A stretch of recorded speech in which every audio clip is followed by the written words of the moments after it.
အားလုံးပဲမင်္ဂလာပါရှင်နာကဒီဘောနော်တပည့်ချိန်ကပြန်လာပြီးကြတဲ့ကအရန်အပင်ဆိုင်ရတာဝါသနာပါနေရပါတော့ဆိုတော့အခုလည်းမျိုးလေးတွေရှိတယ်အဲ့ဒါလေးတွေကိုအပင်တိုက်ထားတာရှိတယ်နည်းနည်းတော့ပေါက်နေပြီညကြွားမယ်အဲ့ရှင်နော်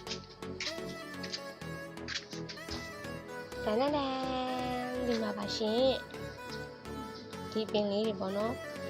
နာတုတ်ကလေးတွေတော့ထည့်ထားတယ်ပြီးတော့တက်နိုင်တလောက်လေးတွေပေါ့နော်နာတိတလောက်လေးနဲ့တော့စိုက်ထားတာဒီမှာအမြင့်ကလေးတွေနဲ့ဆိုအပင်လေးတောင်ပေါက်နေပြီဒါခရမ်းကျင်ပင်တွေရောအစုံမဲ့အများကြီးပဲထဲမှာခရမ်းသီးလေးတွေရောစိုက်ထားတာဒီဟာလေးတွေပေါ့ဘယ်လိုစိုက်ရမလဲတော့သိချာတော့မသိရနဲ့ပဲလေ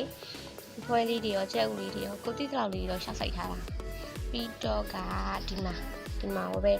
ဒီမှာကကြတော့လေသူကနည်းနည်းအညောက်ကလေးတွေပေါက်နေမနေ့ကလေနည်းနည်းလေးရေလောင်းလိုက်တာအမအညောက်ကလေးတွေအကုန်လုံးထွက်အမြင့်လေးတွေပါအကုန်ပြုတ်ထွက်ကုန်တာပြီးတော့ဒီထဲမှာပဲလေစတော်ဘယ်ရီပင်လေးစိုက်ထားတယ်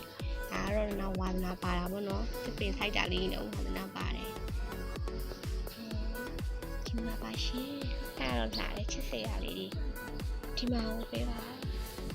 တုတ်ကလေးကထောင်းထားတာလေအဲ့ဒါတကယ်တော့သူတို့က